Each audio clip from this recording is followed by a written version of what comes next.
Good morning students, फिर से स्वागत है आपका बायोलॉजी की क्लास में। तो जैसा कि हम आपको पढ़ा रहे थे कि मानव कल्याण में सूक्ष्म जीवों का योगदान, तो प्रीवियस क्लास में हम लोगों ने पढ़ा कि कैसे जो है सूक्ष्म जीव कृषि क्षेत्र में भूमि की जो सॉइल की फर्टिलिटी को बढ़ाने में सहायक होते हैं। तो उसी क्रम को जारी रखते हुए आज हम कुछ और जीवाणुओं के बारे में, कवक और शैवालों के बारे में पढ़ेंगे कि कैसे वो भूमि की उर्वरता यानी कि सूक्ष्म जीवों का किस तरह से कृषि के क्षेत्र में योगदान है, उसके बारे में आज फिर पढ़ेंगे। तो आज हमारा अध्याय 3 है, हमारा पार्ट 3, आपका भाग 3 है। इससे पहले हम दो भाग दे चुके हैं, पार्ट 1 पार्ट 2। पार्ट 1 में मैंने बताया कि किस तरह से सूक्ष्म जीवों की परिभाषा, सूक्ष्म जीवों के बारे में आपको बताया कि माइक्रोब्स क्या होते हैं। ऐसे जीव जो हमें नग्न आंखों से दिखाई नहीं देते उन्हें सूक्ष्म जीव कहते हैं। जैसे आपका कवक है, शैवाल है, बैक्टीरिया है, बहुत सारे बैक्टीरिया है। इनकी लाभदायक क्रियाएं भी होती हैं, हानिकारक क्रियाएं भी होती हैं, यानी कि यूजफुल भी होते हैं और हार्मफुल भी होते हैं। अगर हम यूजफुल की बात करें तो कई क्षेत्रों में इनका बहुत योगदान है। इन क्षेत्रों के बारे में हम लोगों ने पार्ट 1 में मैंने आपको बताया था कि किन किन क्षेत्रों में ये हमारे लिए लाभदायक होते हैं। कृषि के क्षेत्र में, बाह्य मल के उपचार में, घरेलू उत्पादों में और आपके औद्योगिक निर्माण में, औद्योगिक उत्पादों के निर्माण में, इन सब निर्माणों में और एंटीबायोटिक्स औषधि के निर्माण में इन सब का यूज था। तो हम जो आपको पार्ट में आपको पढ़ाया था कि कृषि क्षेत्र में सूक्ष्म जीवों का क्या योगदान है कृषि क्षेत्र में।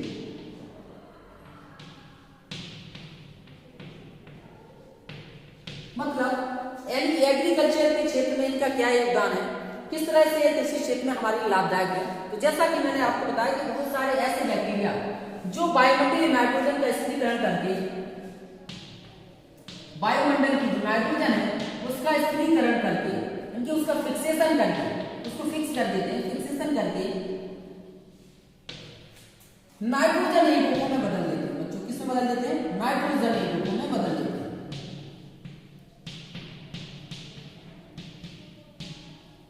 नाइट्रोजन युग्मों या कार्बनिक युग्मों में बदल देते हैं। ये हमारे कार्बनिक युग्म सॉइल में मिक्स होकर इनका यूज कौन करता है? पेड़ पौधे कर लेते हैं, जिससे जो सॉइल है, जो सॉइल की फर्टिलिटी भी बढ़ जाती है। वो पोषक पदार्थों का यूज पेड़ पौधे करते हैं, जिससे उन्नत किस्म की फसलें आपकी उत्पन्न होती हैं। यानी कि जो फसलों की पैदावार है और उनका जो फसल की जो प्रोडक्टिविटी है वो बढ़ जाती है। इस तरह से वायुमंडल, क्योंकि आपको पता है कि वायुमंडल में लगभग 79%, कितने परसेंट? लगभग 79% नाइट्रोजन है आपकी। 79 लगभग 79% नाइट्रोजन है, जिसका उपयोग पेड़ पौधे डायरेक्टली नहीं कर सकते। डायरेक्टली कर सकते तो ये आराम से इनके जो इतने जो उर्वरक हैं, हम लोग जो डीएपी खाद डीएपी मिलाते हैं, यूरिया मिलाते हैं, वो मिलाने की आवश्यकता नहीं पड़ती। तो क्या होता है कि पेड़ पौधे जो है मोस्टली वायुमंडलीय जो जीवाणु वगैरह हैं इसको नाइट्रेट में बदलते हैं। पेड़ पौधे डायरेक्टली नहीं ले सकते, तो नाइट्रोजन को क्या कर, जो नाइट्रोजन को है, वायुमंडलीय नाइट्रोजन को बहुत सारे जीवाणु वगैरह, कवक वगैरह इसको नाइट्रेट फॉर्म में बदल देते हैं, और नाइट्रेट के फॉर्म में पेड़ पौधे इसका यूज कर पाते हैं। ठीक है, तो मैंने आपको बताया कि राइजोबियम, लेगुमिनस, सीरम आपका दलहनी और दलहनी चना मटर की फसलों में पाई जाती हैं, जो वायुमंडलीय नाइट्रोजन का फिक्सेशन करके पेड़ पौधों को देती है। नाइट्रोजनिक युग्मों में बदल देते हैं या कार्बनिक युग्मों में बदल देते हैं, जिसका यूज कौन करता है? पेड़ पौधे करते हैं, वो उससे उन्नत किस्म की फसलें होती हैं। इसी क्रम को जारी रखते हुए आज हम लोग पढ़ना कुछ और बैक्टीरिया के बारे में आपको हम समझाएंगे। उन बैक्टीरिया के बारे में, जैसे बहुत सारे बैक्टीरिया ऐसे हैं जो जीव जंतु, मृत जीव जंतुओं पर,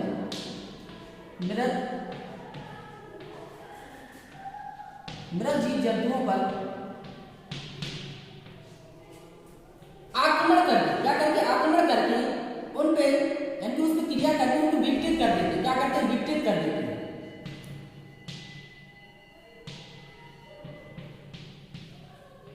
विघटित करने का काम करते हैं, विघटित कर देते हैं, तोड़ देते हैं, उसको विखंडित कर देते हैं, और वो जो है उससे जो मिलने वाले पदार्थ हैं, जैसे आपको मिलता है जल, मिलता है आपका कार्बन डाइऑक्साइड मिलती है और नाइट्रेट मिलते हैं कुछ, और फास्फेट मिलती है। फास्फेट ये पदार्थ में क्या हो जाते हैं? विखंडित हो जाते हैं। यानी कि जो आपके जटिल पदार्थ हैं उनको जो है सरल पदार्थ में तोड़ देते हैं।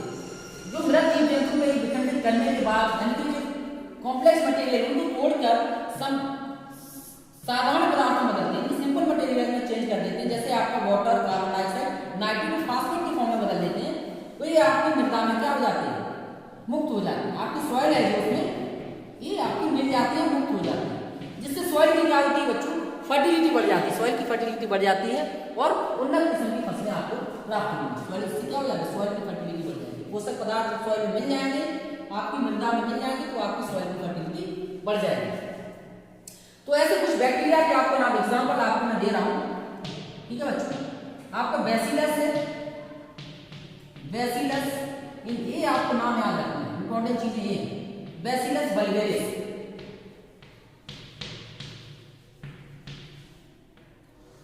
बैसिलस वल्गैरिस, ये ऐसा आपका बैक्टीरिया है, ऐसा बैक्टीरिया है जो आपका मृत जीव जंतुओं को विखंडित करके उसके जो यानी कि बहुत सारे पदार्थ हैं, यानी कि बहुत सारे एवं हैं, उनको विखंडित कर देता है, मृत जीव जंतुओं को विखंडित करके उन पे आक्रमण करके उनको तोड़ देता है, विखंडित कर देता है और उससे जो पदार्थ है आपके जल, कार्बन डाइऑक्साइड, नाइट्रोजन, फास्फेट आदि को मुक्त कर देता है। वो किसमें मुक्त हो जाते हैं, आपकी मृदा में मुक्त हो जाती है, जिससे मृदा की आपकी उर्वरता या फर्टिलिटी बढ़ जाती है। तो पहला एग्जांपल आपका ऐसा बैक्टीरिया का नाम क्या है, बैसिलस वल्गैरिस। ये नाम पूछे जाते हैं बच्चों, ये नाम ही इंपॉर्टेंट है, बहुत ही कॉम्पिटिटिव एग्जाम, बहुत सारे कॉम्पिटिटिव एग्जाम में, नीट वगैरह में या किसी भी एंट्रेंस एग्जाम में या वनडे एग्जाम वगैरह में इस तरह के क्वेश्चन पूछे जाते हैं। बोर्ड एग्जाम में तो बहुत इंपॉर्टेंट है ही आपका। और बैसिलस रेमोसस, तो इसको आप नोट डाउन करिए। मृत जीव जंतुओं के लिए आक्रमण करके उसको विखंडित करके सरल यानी जटिल पदार्थों को सरल पदार्थों में तोड़ देते हैं। वो सरल पदार्थ हैं आपके water, carbon dioxide, nitrogen, phosphorus, तो ये सब मृदा में मुक्त हो जाते हैं, जिससे सॉइल की फर्टिलिटी बढ़ जाती है। इसको आप नोट डाउन कर लीजिए।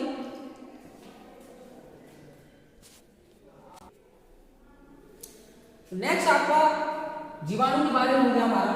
अब हम पढ़ना कवक के बारे में। कौन कौन से ऐसे कवक हैं जो हमें सूक्ष्म कवक हैं, किस तरह से ये हमारी उर्वरता शक्ति या हमारे लिए लाभदायक है, कृषि क्षेत्र में किस तरह से लाभदायक है।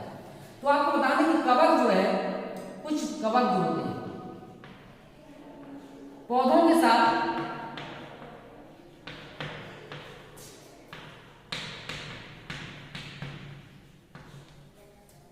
सहजीवी संबंध बनाते हैं।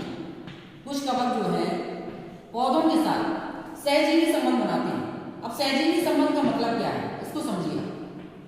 सहजीवी संबंध है सिम्बायोटिक रिलेशन, सिम्बायोटिक रिलेशन बहुत ही अच्छा टर्म है बच्चों। सिम्बायोटिक रिलेशन का मतलब ये है कि म्यूचुअलिज्म, म्यूचुअलिज्म मतलब जब दो जीव एक साथ रहते हैं, एक दूसरे को लाभ पहुंचाएं, दो जीव एक साथ रहें और एक दूसरे को लाभ पहुंचाते हैं, उसे सहजीवी संबंध कहते हैं। और इस तरह की प्रक्रिया को बोलते हैं सहजीविता, यानी सिम्बायोटिज्म। म्यूचुअलिज्म भी बोलते हैं, म्यूचुअलिज्म जानते हैं, म्यूचुअल आपने पढ़ा होगा, म्यूचुअलिज्म भी बोलते हैं इसको।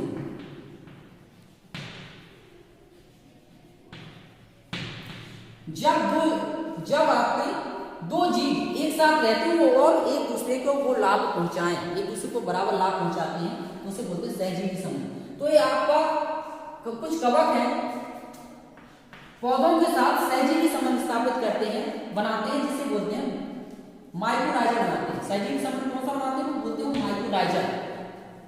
याद रखिए टर्म इंपॉर्टेंट, माइक्रोराइजा संबंध, माइक्रोराइजा टर्म लिया गया विशेष से बोलते हैं माइक्रोराइजा, माइक्रोराइजा बनाते हैं। अब इस प्रक्रिया में क्या करते हैं, ये मृदा से कवक जो होते हैं, मृदा से यानी कि सॉइल से फास्फोरस, सॉइल से क्या करते हैं, फास्फोरस को एब्जॉर्ब कर लेते हैं। फास्फोरस मृदा पे कवक आपकी एक्टिविटी करेंगे, माइक्रोराइजा संबंध बनाएंगे और ये फास्फोरस यानी कि मृदा सॉइल है उससे फास्फोरस को एब्जॉर्ब कर लेते हैं और पेड़ पौधों को दे देते हैं। पेड़ पौधों को दे देते हैं। तो क्या करेंगे, अब देखिए इनकी फायदा क्या है। एक साथ रहते हैं तो इनको कवक को क्या फायदा, कवक क्या होता है कि पेड़ पौधों के साथ रहते हैं तो कवक पेड़ पौधे क्या होते हैं, भोजन बनाते हैं, क्लोरोफिल की उपस्थिति में यानी कि सूर्य की उपस्थिति में कार्बन डाइऑक्साइड का यूज करके पेड़ पौधे प्रकाश संश्लेषण की क्रिया करके भोजन बनाते हैं। इस भोजन का यूज कौन करेगा? कवक करता है। इस भोजन का यूज कौन करेगा? कवक करेगा। अब कवक क्या करेगा कि जो सॉइल है, आपकी सॉइल से, मृदा से फास्फोरस को एब्जॉर्ब करके, फास्फोरस का अवशोषण करके, फास्फोरस का अवशोषण करके किसको दे देगा? पेड़ पौधों को दे देगा। तो एक दूसरे को फायदा हुआ कि नहीं? पौधे से इस कवक को क्या हुआ? इसको रहने का वासस्थान भी मिल गया। कवक को क्या मिल गया? वासस्थान भी मिल गया और इसको भोजन भी मिल गया। दो चीजें मिल गई। इसको वासस्थान यानी कि ये क्या रहता है? पेड़ पौधों की जड़ों आदि में रहता है, वहां उसको वासस्थान भी मिल गया और भोजन भी मिल गया पेड़ पौधों से। अब कवक से क्या फायदा पेड़ पौधों की? फास्फोरस को, मृदा की फास्फोरस को एब्जॉर्ब करके किसको दे देगा बच्चों? पेड़ पौधों को दे देगा। तो सहजीवी संबंध हुआ कि नहीं? एक दूसरे को, पेड़ पौधों को उससे कवक से लाभ हुआ, कवक को पेड़ पौधों से लाभ हो रहा है। तो सहजीवी संबंध हुआ, एक दूसरे को लाभ पहुंचा रहा है। तो ये इसे बोलते हैं आपका सहजीवी संबंध बना के रहते हैं। तो इस तरह से कवक कृषि क्षेत्र में बहुत लाभदायक है। फास्फोरस की मात्रा को बढ़ाते हैं और पेड़ पौधे इसका यूज करके उनकी वृद्धि होती है, अच्छी उन्नत किस्म की फसलें होती हैं और बड़ा शक्ति यानी फर्टिलिटी, सॉइल की फर्टिलिटी बढ़ती है, फास्फोरस की मात्रा बढ़ जाती है पेड़ पौधों में। ओके, नेक्स्ट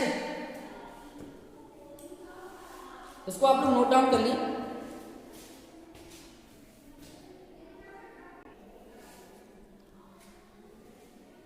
नेक्स्ट है हमारा शैवाल। इस तरह से शैवाल हमारे लिए किसी भी क्षेत्र में लाभदायक होते हैं। तो आपको बता दें बच्चे, बहुत सारे शैवाल जैसे आपके एग्जाम्पल लेते हैं, नीले हरे शैवाल।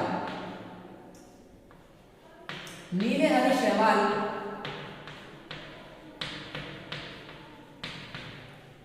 जिसे हम साइनोबैक्टीरिया के नाम से भी जानते हैं। तो एक वर्ड और भी दिया गया है, साइनोबैक्टीरिया। साइनोबैक्टीरिया नीले हरे शैवाल जो है सॉइल की यानी मृदा की जो है उर्वरता बढ़ाते हैं।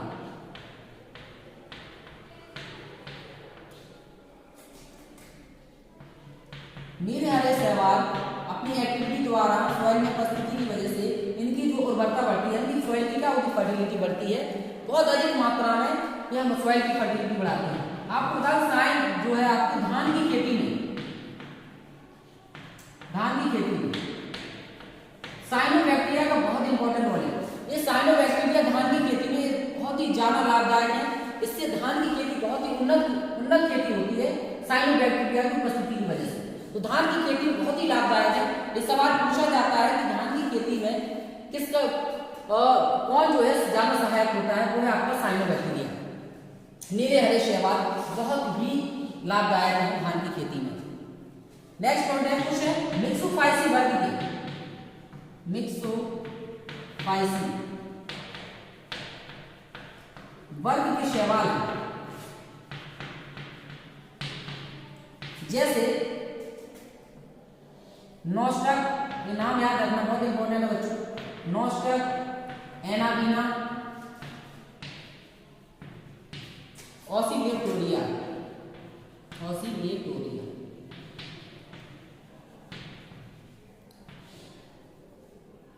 ओसिलेटोरिया, नॉस्टक, एनाबीना, नॉस्टक दोनों अलग ही है। एक साथ बोला जाता है, जैसे बोलते हैं इसको, जिससे नॉर्मली याद हो जाता है, वैसे ये होता है दोनों अलग है। नॉस्टक, एनाबीना और ओसिलेटोरिया, ये तीन आपके मिक्सोफाइसी वर्ग में आते हैं। ये भूमि की जो सॉइल की फर्टिलिटी बढ़ाते हैं। इनकी जो अधिकता से ये बहुत ही मात्रा में आपके शैवाल जो है भूमि में उग जाते हैं। इससे सॉइल की फर्टिलिटी बढ़ जाती है और अच्छी किस्म की फसलें पैदा होती हैं। आपने एक शैवाल को नॉर्मली आप जानते हो काई के नाम से जानते हो। काई आपने देखा होगा, काई आप नॉर्मली आप देखो जहाँ पे पानी की अधिक मात्रा हो जाती है वहाँ चिकनाहट आ जाती है, फिसलने लगती है, वो काई होती है। तो शैवाल है जो भूमि में नॉस्टक, एनाबीना और ओसिलेटोरिया, और भी शैवाल है, एजोला है, और भी ऐसे शैवाल हैं जो इसकी जो सॉइल की फर्टिलिटी है, सॉइल में बहुत अधिक मात्रा में उग जाते हैं और सॉइल की क्या हो जाती है? फर्टिलिटी यानी कि उर्वरता बढ़ाने का कार्य करते हैं। कि उर्वरता बढ़ने में वृद्धि हो जाती है, उर्वरता बढ़ाती है सॉइल। ये आपको एग्जाम्पल याद रखने हैं, ठीक है।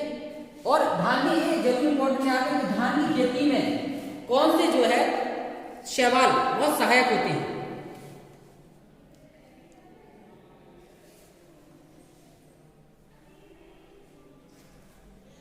धान की खेती में साइनोबैक्टीरिया का बहुत इंपॉर्टेंट है और ये सॉइल की फर्टिलिटी बढ़ाते हैं, प्लस धान की खेती में बहुत ही इनका उपयोग है।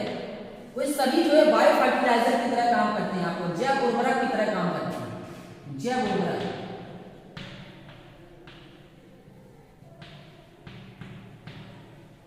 बायो फर्टिलाइजर, बायो फर्टिलाइजर की तरह काम करते हैं। मार्केट में इजीली अवेलेबल वैज्ञानिक इसके बायो फर्टिलाइजर के उपयोग के लिए बहुत ही जोर दे रहे हैं किसानों, कृषक भाई लोग हैं हमारे। अगर ये बायो फर्टिलाइजर का यूज करें तो इससे जो है सॉइल की गुणवत्ता भी बढ़ेगी, टेक्सचर भी बढ़ेगा। जो सॉइल का टेक्सचर चेंज होता जा रहा है रासायनिक उर्वरकों की यूज की वजह से, रासायनिक जो आपके खाद हैं उनकी यूज करने से जो टेक्सचर चेंज हो रहा है सॉइल का, फसलें तो अच्छी हो जा रही बट उसका टेक्सचर ही चेंज हो रहा है, यानी हैबिचुअल हो जा रही है, वो एडेप्टेबिलिटी आ जा रही है कि जब तक डीएपी यूरिया वगैरह ना मिलाया जाए तो अच्छी फसलें होंगी नहीं। तो इससे क्या हो रहा है केवल, हालांकि डीएपी रासायनिक पदार्थ हानिकारक भी मनुष्य के लिए, इससे बहुत सारे हम लोगों के अंदर शरीर में ही बहुत सारी बीमारियां पैदा हो रही हैं। हम लोग उसको फसल को खा रहे हैं डायरेक्टली, क्योंकि यूरिया वगैरह जो हम खा रहे हैं फसलों में हो रहा है उसको खा रहे हैं, तो मनुष्य को भी नुकसानदायक है और कीट पतंगों पक्षियों आदि के लिए भी बहुत ही नुकसान है, पर्यावरण के लिए बहुत ही नुकसानदायक है, पर्यावरण प्रदूषण भी इससे फैल रहा है। तो जो है आपके वैज्ञानिक भी इसको बढ़ावा दे रहे हैं, जैव उर्वरक का यूज करने के लिए बहुत ही बढ़ावा दे रहे हैं और किसानों को प्रोत्साहित कर रहे हैं कि आप जैव उर्वरक का यूज करें। मार्केट में इजीली अवेलेबल है, इनके ज्यादा से ज्यादा यूज करें जिससे सॉइल का जो टेक्सचर चेंज हो रहा है वो टेक्सचर चेंज ना हो, जैसे सॉइल नेचुरल है वैसी बनी रहे, फसलें भी बहुत अच्छी होंगी और प्रदूषण वगैरह भी ना होगा, मनुष्य को यानी कि जो हमारा पर्यावरण है उसको भी नुकसान नहीं पहुंचेगा। तो इस तरह से हमने किसी भी क्षेत्र में सूक्ष्म जीवों के योगदान को पढ़ा। ठीक है बच्चों, तो आई बिलीव दैट, मैं आशा करता हूं कि आपको ये समझ में आया होगा। और नेक्स्ट पॉइंट हम जो पढ़ेंगे उसमें किसी और नेक्स्ट जो आपका क्षेत्र होगा उसके बाद में हम लोग नेक्स्ट क्लास में पढ़ेंगे, अध्याय 4 में पढ़ेंगे। तो आप इसको नोट डाउन कर लीजिए, उसको रिवाइज करिए, नोट्स वगैरह बनाइए अपने। तब तक के लिए थैंक यू सो मच।